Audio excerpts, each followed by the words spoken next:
This video is brought to you by Holocasa. Our tool transforms independent local real estate agents to global real estate agents. Create your own profile for free and get contacted by international investors. Sign up with the link in the description. Hello and welcome everyone to our 116th session of Holocasa. My name is Michael and today I'm talking to Aziz Shabazz from Chicago in Illinois in the United States. Aziz is a highly sought, top producing realtor, personal and business financial coach in the Chicagoland area. He has been in real estate for almost 2 decades and is a licensed realtor for over 8 years. He's also leading a team of 60 plus agents in the area, and I'm very happy to have you on the show, Aziz, today. You're the first person from Chicago. I'm really looking forward to the conversation, that you also tell us a little bit about the area, about Chicago itself, and also first and foremost, give us an introduction. Absolutely. Well, thank you, Michael. I want to say thank you first and foremost for inviting me on the call. We're a long way away, but technology brought us very close today, right? It's definitely a pleasure to be the first one from Chicago to be on your show. It's always better to be first at doing everything. So I'm patting myself on the back about that. I'm taking that as a win. Perfect, absolutely. I really like the attitude. How did everything start? You're already 20 years in the real estate business. First and foremost, like, what made you go into real estate? Was it a passion from the early age, or was there a certain moment when you said, you know what, that's the time when actually I'm going to follow through on my calling? I don't know if it was a passion from a young age, but I saw my aunt actually buying property. And she was really the only one that I knew that was buying property, but she would always tell me, like, make sure that my credit is in order, buy you some property, buy a house, buy an investment property. And she didn't have a whole lot of, expertise in it, but I saw it. And then as I grow up and then you hear about other people say, oh, he's got a building or he's got property. And you just kind of hear things about it, and people are like kind of highly regarded because they own property or several properties. And I think that kind of piqued my interest. When I bought my first property, it was honestly, yeah, because I wanted to buy property and I knew that could build you wealth. But it was mainly because I was ready to buy a house, but I realized, bills they still stack up, and I could buy an apartment building, live in one unit and rent the other unit, and make it a whole lot easier for myself, be able to save money. And that's really where I got started in real estate. Makes total sense. And then from there, you basically, the first property was directly in the area of Chicagoland, or did you buy it somewhere else? Yeah, so right outside of Chicago, actually. So literally like 5 or 10 minutes outside of Chicago. So I bought my first property in Broadview, Illinois. It's a small suburb right on the outskirts. And that was my first property. And then my second property I bought in Maywood, Illinois, which is right there as well. So my two first properties were literally about a 7 minute drive to each other. So I kept them kind of close because I was managing everything at the same time too. So I wanted something that was close in proximity. So if I had to run back and forth to these different properties, I was cutting the grass, I was shoveling the snow, I was doing everything in the beginning. So it would have been, if I had to drive 40 minutes or an hour to the next property, then that wouldn't have been as convenient. Makes total sense. That was to get an idea of the price increase. That was in which year, and which price did you pay, and which price would you now sell? This is 2023. That was about 2000, Mm-hmm. 2000, 2001, 2002, something like that. Yeah, yeah, it was about And that and time. and give us an overview directly. I know we're jumping directly into the Actually, I'm sorry. I'll go back. That was actually probably 2010. I'm yeah. thinking 2010-ish. Yeah, somewhere in there. Yeah. Okay. What has been the price increase like in percentage around what you basically bought right now? How much could you sell Oh for right now? man. Oh man. I mean, for instance, one of those properties I bought at about, I think it was like 99,900 or something like that. that same property right now is probably 350K Wow. American dollars. But see, I bought those properties too. Like I said, that was around so yeah, that had to have been around 2000, maybe around like the 2008, 2009 Yeah. marker because the market tanked around that time. And that's when I bought it. So I wasn't at the bottom of it, but I bought almost at the bottom before it Mm-hmm. started going back up. Right. Very well So I done. bought very, very cheap on those properties. So it was a massive upswing. Got it. Yeah. Perfect. Jumping from your personal experiences and also jumping into real estate to the Illinois area, Chicagoland area in general, give us an overview of Chicago, Chicagoland. How can basically someone understand it properly? Someone who has never been there. Chicago is directly, which lake is it again? Lake Erie? Michigan. It's Michigan. Lake Michigan. You see how ignorant I Yeah. am. So maybe we can start from there, For from you to the even know that though, like for you to even know like the you could ask me something about London, where I wouldn't, a lake, I wouldn't know. I I still have the aspiration to sort of know and maybe be even like little bit prepared for this podcast to know a little bit about the geo. True, true, true. I was actually very sure that I know that's Lake Michigan, but now you cut me off guard. So give us an overview of the all the areas and also maybe the neighborhoods and trendy neighborhoods where you also think maybe some interesting investment opportunities are there, maybe inside Chicago, but also suburb wise. How can we imagine this market right now? Yeah, yeah. I mean, so and it just depends on the individual and what they're looking for, right? Chicago is pretty big, as you know, right? So we have the north side of Chicago, right? You have the south side of Chicago, you have the west side of Chicago, right? There's really no east side of Chicago, but they kind of call it over east, right? Mm-hmm. And it's different pockets. And where you depend, where you want to move or where you feel like might be trendy for you, it Mm-hmm. could be different for someone else. Right? You Mm-hmm. want to kind of like if you want like more like upscale type of living, right? You might be north side, right? Or some of the north neighborhoods, right? But if you might be near south, right? Like a Bronzeville area, right? That's a prominent And area where and there's some north wealth as well. and north side, you're talking about like Waukegan. No, To that's going to be far north suburbs, right? okay, But see, the city itself of oh Chicago has a okay. north side, So you has a mean Evanston? Is it down or Oak Park? that's even a see that so Chicago is kind of weird because it's all one big city, but the neighborhoods have individual names. So if you were coming from another city and most maps would just say Chicago is one big city. Mm-hmm. But you do have maps where, like for example, the maps that we use as real estate agents, it will break down these pockets because even these little pockets within the city are neighborhoods. Like I mentioned, the Bronzeville area, that's a neighborhood, but it's still really just the city of Chicago. Got it. I Yeah, see. yeah. So when you get out further, you start seeing those names like Waukegan and Evanston. Those are actually suburbs outside of the city, but even the neighborhoods have names as well. So I remember when I first learned that when I was younger. So this is weird.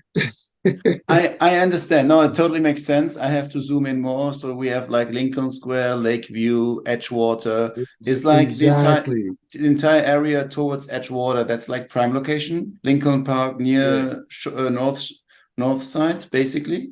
exactly. Yeah, you're gonna get higher prices in that area. So if you got like maybe a certain type of individual that's looking for more of like upscale, like a different type of community. A lot of individuals that are, in corporate America might be there as well. that's going to be an area that's more expensive and harder to get into, right? You got to have a certain amount of income to move in that area, or be gifted some money as well. I understand, and that's really the prime location. And then obviously you also have like the City Center directly at the Chicago Theater, the near North Side. I assume like this Yeah, is yeah. all So around. you're gonna be downtown. That's you're downtown at that point.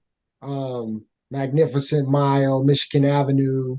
Yeah, you're close to the lake. You get some high-rise buildings there, some condos, right? And you got all different walks of life that move to the condos as well, the high rises, because they might be one bedrooms or two bedrooms, but they could be just expensive as a house, but still cheap enough for someone to, with a moderate income to be able to still purchase. But it's going to be less square footage. Got it. In all that Chicagoland area with your 60 agents, which area are you covering? So, I mean, and not all of my 60 agents are in Illinois, right? So we got agents in Florida, we got agents in Georgia, we got agents in Massachusetts, right? So we got agents in California, we got agents that's kind of spread out as well. Now, probably the majority are in Illinois, but some cover north side of Chicago, some cover more south side of Chicago, west side.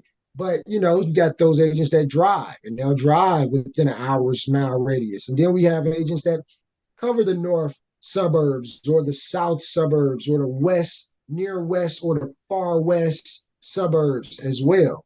Mm-hmm. Being a real estate agent, for a lot of real estate agents, it's wherever their wheels, the car wheels will take them, Got it. within a decent amount of time. But you do have people that just cover the downtown area because maybe they live in downtown. They don't necessarily have a car. They Uber everywhere or walk everywhere or take the bus everywhere, and they'll just stick to those specific areas. Makes total sense. So basically, you are covering all that area. You're an expert on all this area. Now, talking about you mentioned a very good thing about public transport and also Ubering and or car. How is that in comparison? Is it more like a city like Los Angeles where you sort of need a car, or is it more like New York where you are fine by public transport? How can someone imagine basic commuting in Chicago? Well, individuals that live downtown, they really don't have cars, right? And another reason is because you have to pay for parking, right? It's probably not included if you're renting down there, or so you have to pay for a parking spot. There's higher traffic. There's more traffic, so they can find themselves getting around a lot quicker on a bike or an Uber or a bus or train or public transportation. So you got individuals that don't have a car at all, and they're perfectly fine. Totally, But yeah. when you kind of live like more outside of just the downtown area, then you'll probably have a car to so you can get around a little bit more. Especially when you get into the suburbs further out, you're definitely gonna have a car. Yeah, perfect. Makes total sense. You gave us an overview on the real estate, like the premium area right now towards the north. Is there, so basically I can imagine like the entire premium section is around the lake and then always towards the center. Is there any other basically like premium location where we would need to be aware of, where you say, okay, Well, you this is got you got locations like that's not in the city, like Oak Park. Okay, but Oak Mhm. Park is right outside of the city. Okay. Okay, because not everyone wants to be in the hustle and bustle of downtown, but they kind of want to be in close proximity where they can get downtown in 10 minutes. They can hop on the metro train, Amtrak, and just take the train right downtown. They don't want to be too far out on the Yeah. outskirts. But Evanston is a prime area. So you mentioned Evanston. Evanston is a prime area. The suburbs that's up and around that area, right at the end of Lakeshore Mhm. Drive, that's a prime area. Um, Bronzeville, but that's kind of like right there in the city. Yeah. You got some Chatham area, but that's still kind of in the city. But then you got some south suburbs that are a little bit further out, might be the equivalent to Evanston, but just in the opposite direction. right? You got some south suburbs there where people are kind of moving to stay close to the city, Mm-hmm. but not ha- not have downtown prices or north side prices, but um, it still be affordable in a good neighborhood as well, because you got parts of the city that are not so good, and you got parts of the city that are very good. So you can move to a city location, maybe the west side of Chicago and some and parts of the south side of Chicago as well, that will be more close in proximity to downtown, Mm-hmm. but the neighborhood might not be. It might be a higher crime rate. Might not have some of the resources that's wanted or needed. So, an individual will opt to move to a outskirts suburb to get a better neighborhood, better price, or and a little bit more higher than some of the more areas that are more depressed, I would say. It's kind of like a good combination for them to still Makes have proximity. makes Yeah. total sense. I looking at the map, why is that? Maybe I don't know if you can answer this question, but the entire east side towards Michigan City, like from Cheston onwards, I see like just less urban areas, while the expansion has been going more like west and south. Even like down to on the other side, like Stevensville, Benton Harbor. If I mean, I am ignorant and I just look at the map, I'm like, well, I also have directly, I'm also at the lake. Maybe I get something prime Yeah. Yeah, here you're with a getting up towards discount. Indiana. You're getting up towards Indiana, Yeah, so you kind of like southeast, right? yeah, Okay, yeah, you're getting up towards Indiana over there. yeah, So you're getting like further out towards like from the resources, right? yeah, From because downtown is the hub, right? Like centrally downtown is the hub of like kind of where all the business flows. So now you're getting further and further out. Now, if someone wants to kind of stay near those resources, stay near the restaurants and near the nightclubs and near the events that happen downtown Chicago, where you're getting further and further out, got then it. getting over into Indiana as well. So Yeah. there's no state, maybe like something's like regulatory state differences where you say, okay, no, I don't want to buy in Indiana. I definitely still want to buy in Illinois. That doesn't have any implication. It's basically rather the proximity than anything else. Yeah, it's going to be proximity. Now, some people are going to Indiana because Indiana has cheaper prices and they have lower taxes. So you do have people that are relocating to Indiana.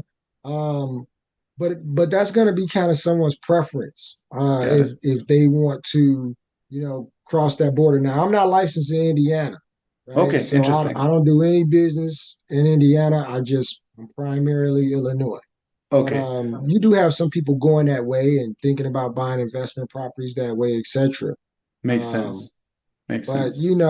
a lot of individuals, what I've seen from clients and from people that have been living here, they tend to want to stay where near where they grew up. They tend to want to stay where their like family is located. They want to be kind of close because for one, it's comfort. For two, it's support if they need to run over to the family's house and check on them, if they need a babysitter, etc. It's that convenience will sometimes trump purchase price or Yeah. budget because it could cost them inconveniences in other ways. So people tend to like to stay kind of where they kind of grew up. Absolutely. Yeah, makes total sense. Regarding trendy neighborhoods, do you have any tips where you think like there's definitely some room for price appreciation inside Chicagoland, somewhere around where you say, okay, this is actually there's still definitely some space for good deals. Any Well, I mean, if prices continue to go up the way they're going up now, there's always going to be some appreciation, Mhm. right? Um, Now some people are looking for like low priced houses. Well, you should look at potentially doing fix and flips, right? Things that you might be able to get on the lower end of the size, some bank owned properties, right? That might in areas where you already have some appreciation there. or that's kind of like some forced appreciation because you rehab the property and you pushed up the value, right? But pretty much all the markets I'm seeing are having an increase in value to some degree. Now you got some that are still like a little bit of a standstill, like for instance, like an area like Harvey, right? Dalton. Those are kind of areas where it's more of a depressed area, right? It's not the best of area for someone to move in, but this is what I've seen over the last 10 years. Like the areas where no one wanted to move, now people can't afford to move in those areas. Mm-hmm. Right. So like if somebody might say, well, why would you tell somebody Harvey or Dalton? Like it's not the greatest area over there, Mm-hmm. right? Why would you tell somebody those areas? Because I've seen how areas have.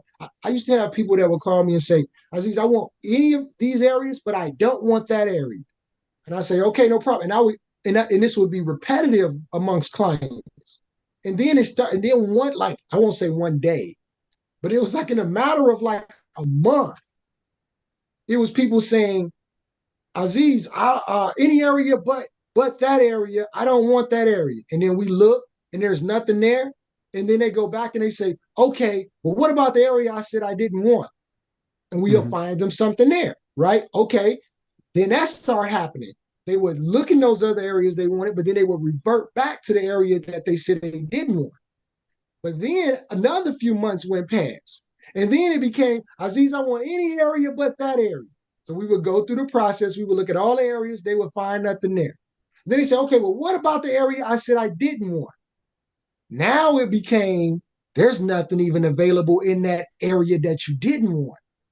Now it became, they got to go even further out. They gotta reduce their criteria. So I've seen these areas that were not in demand become in demand and are expensive to get into. So I would tell people, look, trust that for one, that individuals that are buying homes, right, even if they have to buy at a lower price, they are working individuals. They are responsible individuals. There are individuals that's going to care about their house. They're going to be individuals that care about their neighborhoods, right?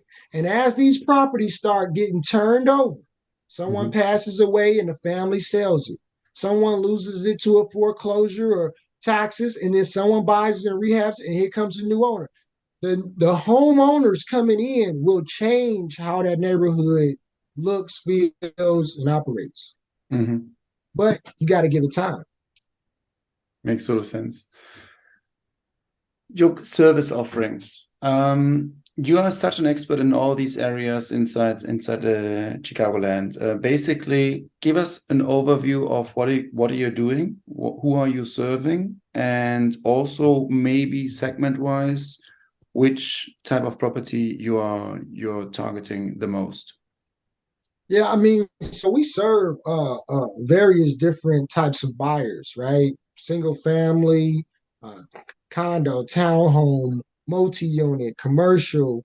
We business owners that want to buy retail stores, etc. We service all of those individuals, but primarily, I would say our biggest percentage of buyers is going to be first-time home buyers because they're just Mm-hmm. the biggest percentage anyway, right? Then you have your second-time buyers from your referral, from your spear, people that you've done business with in the past that come back around that even want to buy another house or sell their house, etc. Right? So and then I think your second part of the question was you said who is our main. Basically, you just answered this question: who is the main customer? But also properties, so property type I asked, and then Oh yeah, but you also property answered this type. question regarding like condos, first home buyers. This covers actually most of the things you just mentioned. You then also are an expert on guiding first home buyers throughout the process. How do you call again this for first home buyers, this subsidy or schema or support on the down payment? I think you only need like 3.5% on the FHC loan or a Yeah. mortgage. Or So it's the FHA. Yeah, FHA, FHA. exactly. Yeah, so FHA loan, you only need 3.5%, 3.5% down of the purchase price. But in Illinois, we have a program called IDA. And then IDA, it offers down payment assistance. Right now, there's a program that offers assistance up to 10,000, right? And but it's not just for first-time home buyers either, right? So that program can, and most people don't know this, that program can actually be used for someone buying their second home as well. But it just cannot be, but they can only have one FHA loan at a time. So the first property that they have, you would want that property to be a conventional property, right? Or if they already had an FHA loan, to refinance that property into a conventional loan. So now they can use the IDA program on the second property, right? So that's a great program to help people. We've used it a lot to help people come to the closing table with little to no money. That's very interesting. So basically, you're an expert on this one. You also help doing all these legal processes in order to be eligible for the FHA loan, for example? Yeah, so we connect them with the lenders. So I have lenders that I work with. As a real estate agent, we don't do anything with the loan. We handle the real estate portion, negotiation, write the contract, etc. Connect individuals to our network to so that we can put together a team to be able to make the process very smooth. And but we connect the client to a lender that will help guide them through the loan process. Got it. Makes sense. I have one follow-up question because you mentioned the conventional property or conventional unit. What is it exactly? Like, that's basically what you mean by once I paid the entire FHA loan, then it becomes a conventional one, or is it? No, two different types of loans. So FHA is basically a federally backed loan, right? Government says, hey, hey, Mr. Bank, if you lend this money to John and John can't pay it, don't worry about it. We'll pay you the money for it. We'll take on the house, right? So they're basically backing it because with an FHA loan, you can have a credit score of a 580, right? Versus a conventional loan, you might need a 650, 660, 670, right? With a conventional loan. So basically, because FHA is backing that, then the bank will take more risk when someone, because the goal is to get more individuals into home ownership. Got it. That's through the FHA program. Got it. And then you were saying, okay, let them convert it from the FHA, so they basically have the cash or they pay the mortgage, the FHA loan somehow, and then, or how do I convert it? That's my question. Sorry. So if someone has an FHA loan that they originally got on the house, right? When their score increases, if they were, below the requirement of a conventional loan, now their score has increased. Maybe they've had the home for a year or more. There might be some equity in the property that is built up so that they don't have to come out of money when they refinance it, right? Because they're going to refinance it. And when they refinance it, they switch it and convert it into a conventional loan. Because basically, when you refinance, it's like you're buying a house from yourself again. I Right? understand. So then you refi and then switch it into a conventional. That frees you up from FHA. And then now you have the potential opportunity to go after another property using the IDA loan or down payment assistance program. I understand. So basically, that's thank you so much for guiding me through that. Now I think like I'm finally understanding after so many podcasts with you as Americans, and I'm acting always cleverly, but in the end I'm still like many times very lost. So basically, you have the FHA loan, then you are like getting a better score because of good behavior, and then you're basically eligible for a conventional loan, which then allows you to refinance that with the conventional loan, basically also getting rid of the FHA loan in order to be eligible for the IDLE program, sort of, something like this. Yeah, it's like the conventional loan pays off the FHA loan. Now you just got a conventional. Got it. Makes total sense. Okay, perfect. Thank you so much. Tell me a little bit about the entire network. How have you built so many agents or such a network with so many bees flying around for you, and you're working, or they're working for you? Yeah. So, and I wouldn't say that they're necessarily working for me. I look at everyone more as business partners, right? But how do you build that connection? I always say just being a human being, just making connections with people, right? Like, how do we connect and we're all the way across the world, right? Is just reaching out, right? And that's the same thing that we do is reach out and let agents know that, there's a different way of doing business as a real estate agent. Here's some opportunity that they probably want to look at and take a look at, and then from there, they just make a decision. Do they like you? Right? It's the know, like, trust factor. Hey, how do I get to know, like, and trust this person? Well, get in front of them, have a conversation with them, right? And then if they like you as an individual, then maybe they'll take a look at what the business opportunity might look like to better themselves and their careers as a real estate agent.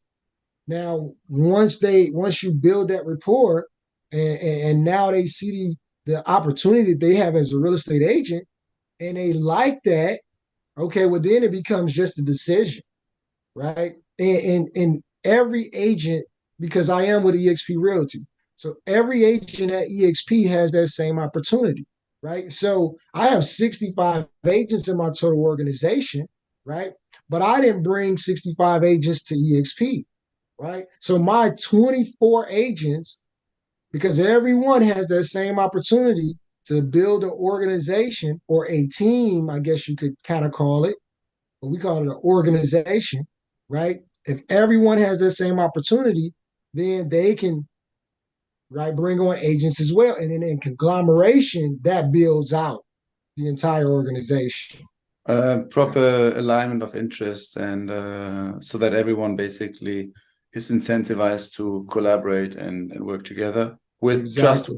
trustworthy and professional It, individuals. it builds a culture of collaboration versus competition. Perfect. So in practice, how does it work like? You share leads, maybe you share deals, you talk to each other, and then you also partner up. Is that most of it, or are there more things how you collaborate?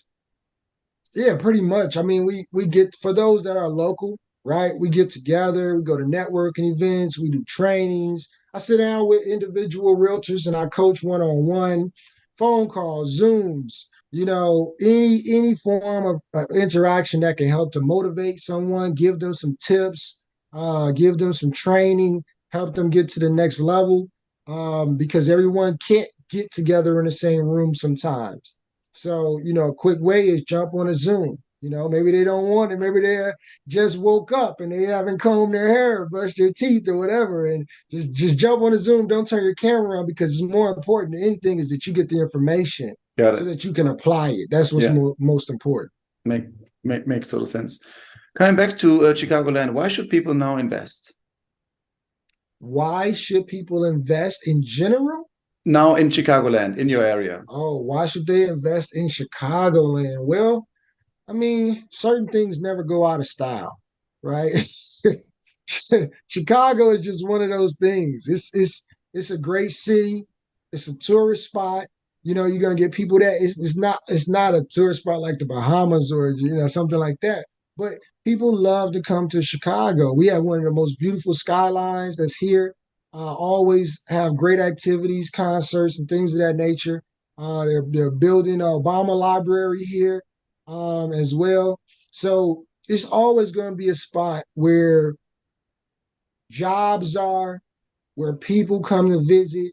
Um, it's not the best weather, right, all year round, but it's good enough. And so I think Chicago will always be a good investment. But at the end of the day, regardless of how great Chicago is, or pros or cons or whatever, it's all about the deal. You got to buy right. You got to buy right. It's got to make sense. It's either got to make you some money passively every month. It's got to have some equity in it. you can play the appreciation game as well, but the deal has to make sense. Um, because no matter where you buy, if you buy wrong, you could lose your shirt. Yeah. Makes sense. Um, Thank you so much for this entire overview of Chicago. I learned a lot.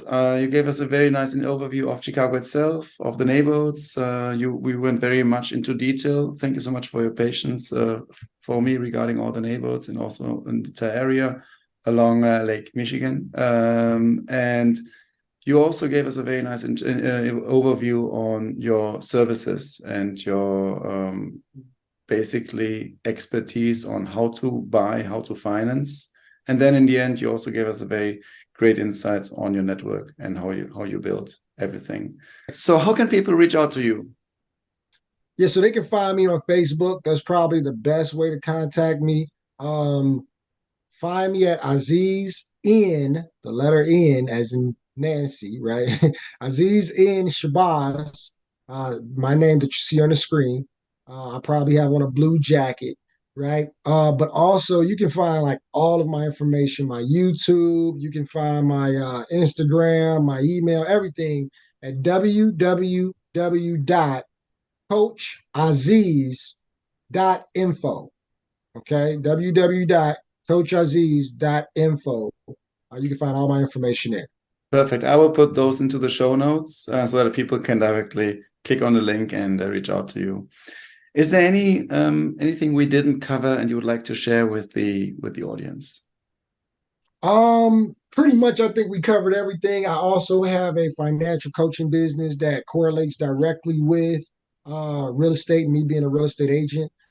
So individuals that have gotten denied for loans to buy homes due to their credit. We also have a credit restoration, a credit repair program as well. We also do hard money lending for investors, for fix and flips, for multi-units, for commercial, for retail, shopping centers, plazas. We do that as well. So we can help individuals on the investment loan side, right? Not just the traditional loan side. I'll refer you out to one of my traditional lenders, like the FHA and the conventional that we were talking about. But the investment side, the hard money side, buying property in your business name and EIN number, I can help individuals with that as well. Perfect. That sounds very good. Yeah, very interesting. Aziz, thank you so much for your time. Thank you so much for sharing all your expertise. I'm sending the best regards to Chicago and wish you a very nice afternoon. Likewise. Thank you for having me. Have a great Bye. day. This video is brought to you by Holocasa. Our tool transforms independent local real estate agents to global real estate agents. Create your own profile for free and get contacted by international investors. Sign up with the link in the description.